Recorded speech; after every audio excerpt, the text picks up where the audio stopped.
Am I the a-hole? I always make cakes for my niece's birthday. This year, I stayed at home. Since my 8-year-old niece was born, I've always been asked to make a cake for her birthday.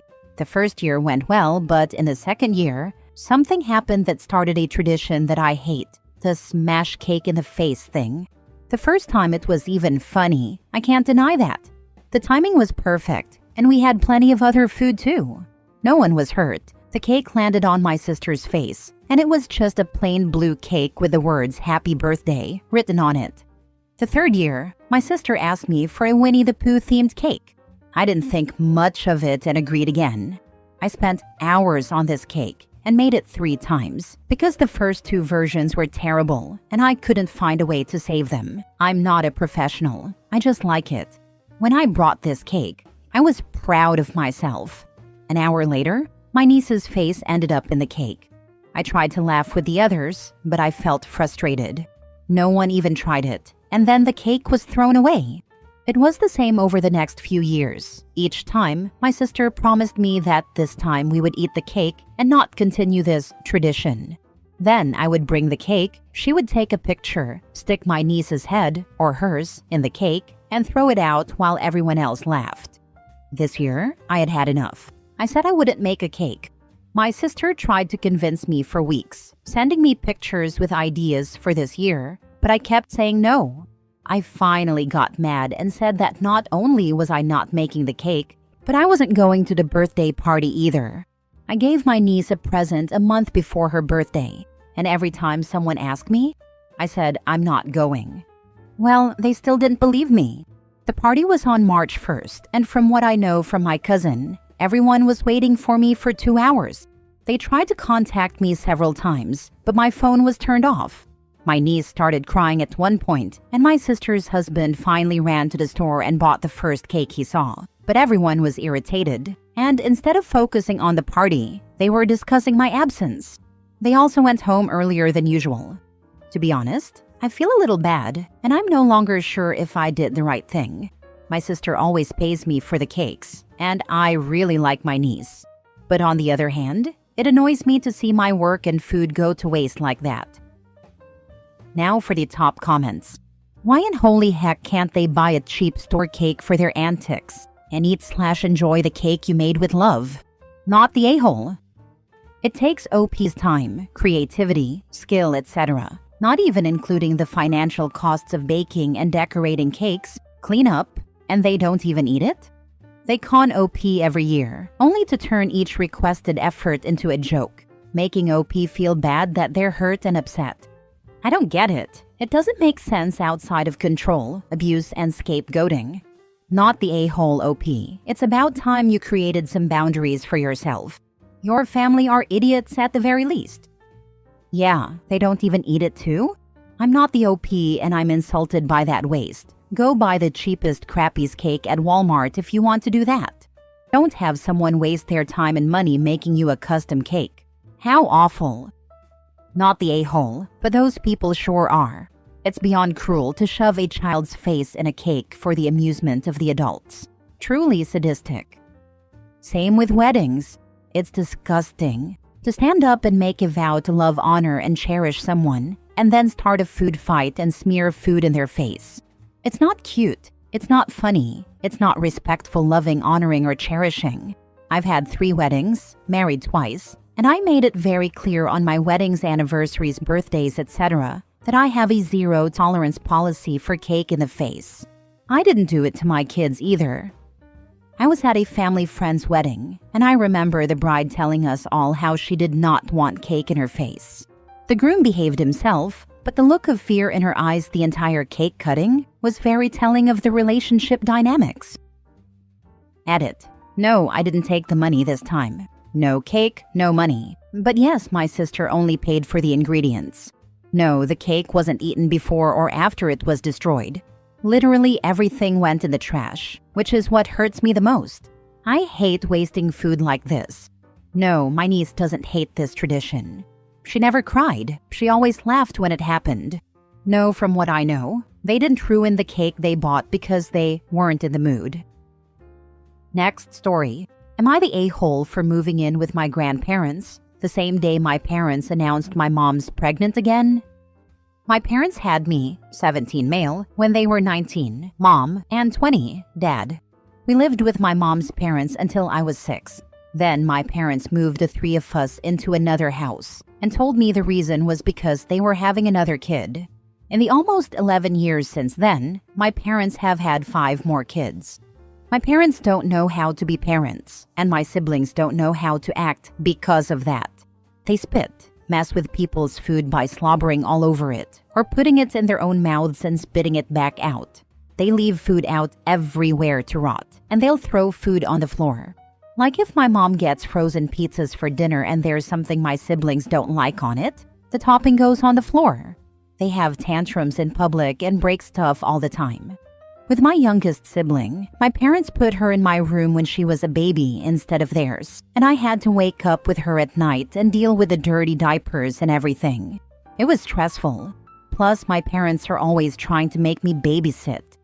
So last week when my mom and dad announced that my mom was pregnant again, I called my grandparents so fast my head was probably spinning, and I begged them to let me come live with them because I couldn't deal with it anymore. They were furious when they heard my mom was expecting another kid and said yes straight away. I packed up my essentials, including my passport and other papers, and left. My parents are mad because they don't have help and because I didn't talk to them about it. My grandparents dealt with my parents and their anger, but my parents called the cops on my grandparents twice already, and they're threatening to sue them now. Am I the a-hole?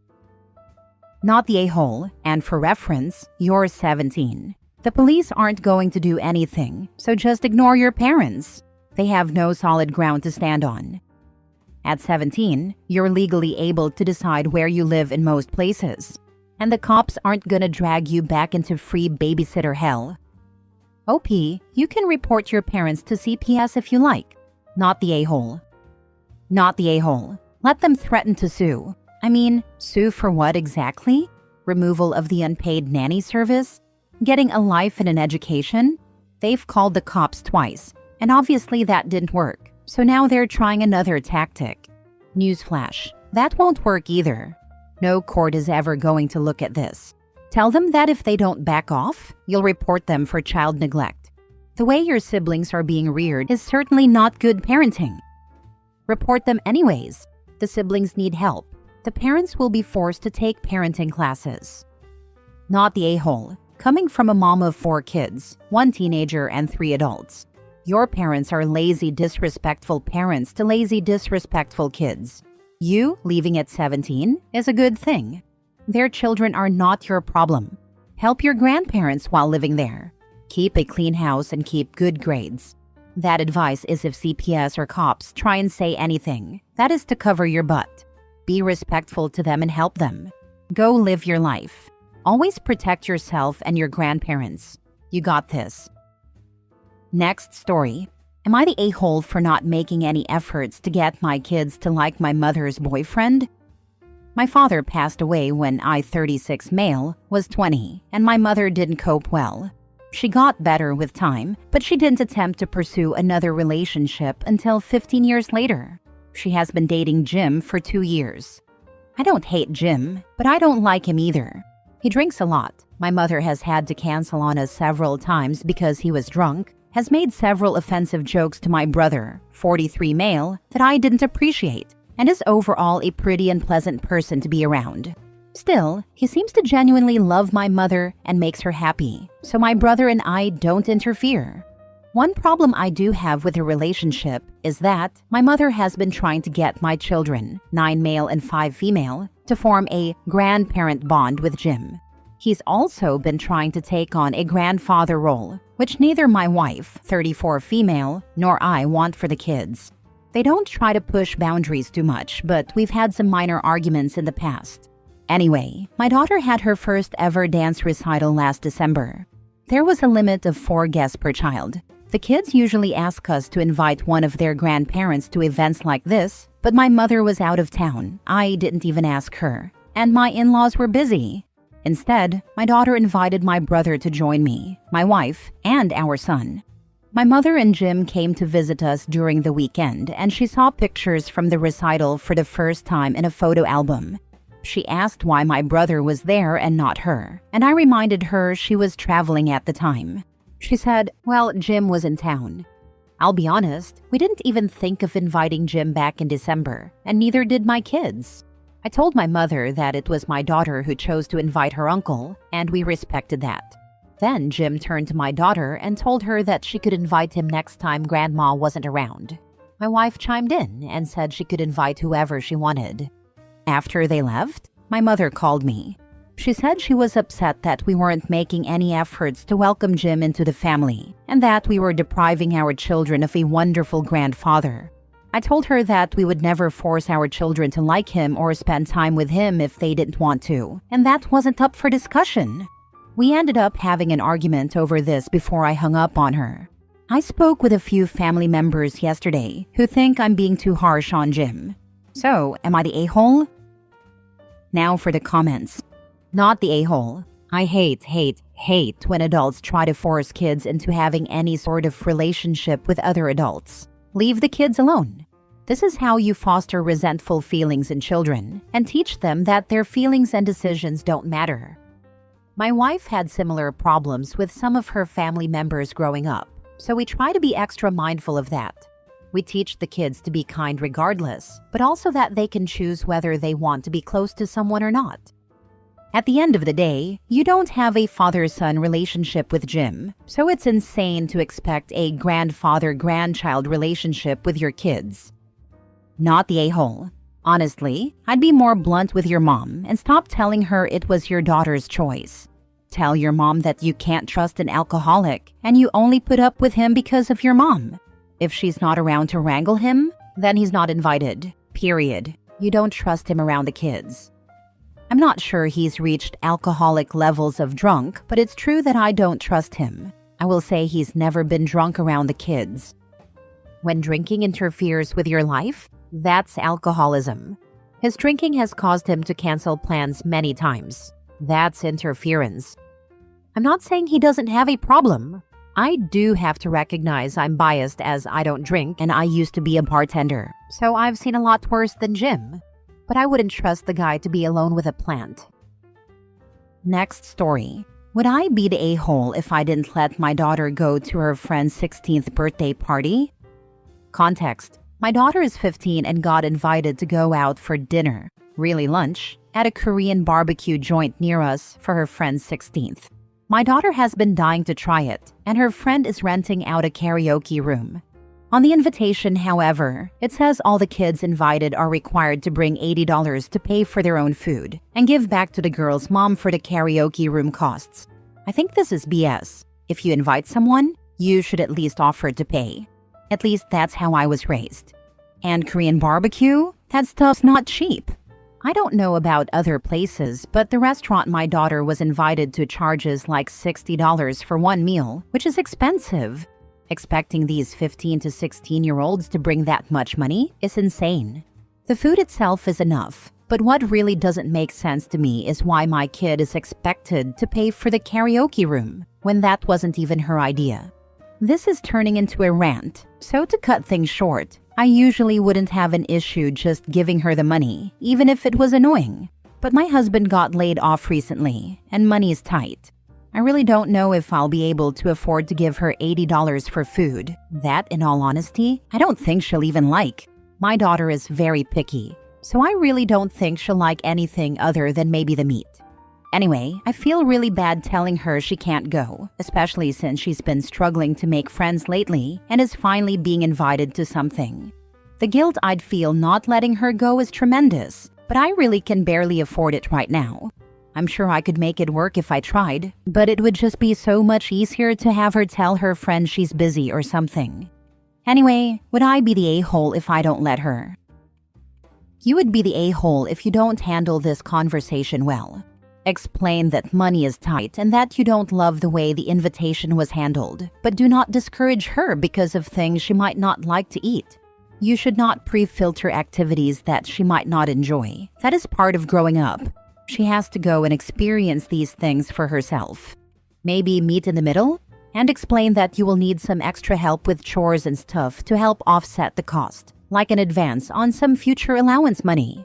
You are not the a-hole for thinking this is a fairly rude invite for teenagers, essentially putting all the parents in a tough spot. The venue should 100% be covered, if not the food too. You should not pre-filter activities that she might not enjoy. That is part of growing up. She has to go and experience these things for herself. This is so important. Finances are a valid reason for not allowing her to go, but not expecting her to like it isn't fair to her. Maybe she won't. Maybe she'll discover more she'll eat, and it'll be a start to being a little less picky. Either way, it's up to her if she wants to try it, and up to you whether you can afford it. If you are not allowing her to go, you're the a-hole. If you are not giving her $80 so that she can go, but you are willing to let her pay for herself and help her figure out how to do work to earn it, if she doesn't already have $80 saved, no a-holes here. Edit. It's only been less than an hour, but thank you for the responses. Honestly, you all have opened my eyes a lot to ways to go about this that I didn't even consider. I really do like the idea of her getting her own money to pay, but the party is in a week and she does not have a job. She doesn't really have any way to make money. That doesn't involve chores, but either way, that would come out of my pockets. And before you twist this sentence, I have no problem giving her allowance. It's just the current situation makes it hard. She's also a big spender, which she got from me, haha, so she doesn't really have money saved up. Don't worry, I have a savings account for her. I also appreciate your criticisms about how I said she probably won't like it. I guess I didn't realize Korean barbecue was mostly meat. I thought it would have more traditional Korean food, which was a judgment error on my part. I actually am happy she wants to expand her tastes, so I understand that the way I worded it was iffy. If and when I reach a consensus, I will update you all, so thank you for your comments and suggestions. They help a ton. Last story. Am I the a-hole for cutting off my brother after he told my boyfriend it's okay to cheat on me? I, 23 female, recently had a falling out with my brother, 29 male, after finding out something awful he said about me. Apparently, he told my boyfriend, 24 male, that it's totally fine to cheat on me, as long as he comes back and loves me. I was completely shocked and disgusted when I found out. My brother and fiancé stayed out for drinks whilst I took my parents home in a taxi. That night, while they were both drinking, he also told my fiancé that I am lazy because I'm in between jobs at the moment and that I should be losing weight in the gym. He's always had this superiority complex and talks down to me like I'm an immature little girl, even though he still lives at home, albeit with his own business, while I moved out at 18 to get a degree and have lived and worked 3 hours away since. I've put up with his insults and teasing as a big brother for years, but this crossed the line. When I told my parents what was said that night out of desperation for comfort, it seems that he is denying it and is mad that my fiancé told me. Now my parents are furious at my fiancé for telling me, which I think was the right thing to do, and want me to forgive and forget it all because I make my brother feel awkward when I go home to visit. I feel completely alone in this, as it seems like somehow this has all been turned around on me, and now my fiancé and I are the bad guys. So, am I the a-hole for refusing to tolerate my brother's behavior and cutting him off? Not the a-hole. Your brother is a toxic twat. And yes, the parents are a-holes too. This, and the fact that your parents are okay with what he said and angry the fiancé told you, is a problem. OP, your parents are also an issue. It may be time to go low contact them. Because let's be honest, they allow your brother to treat you that way. None of them need to come to your wedding, OP. Nope, your family are all a-holes though, which sucks for you. I'm happy for you that you found a fiancé who is honest with you.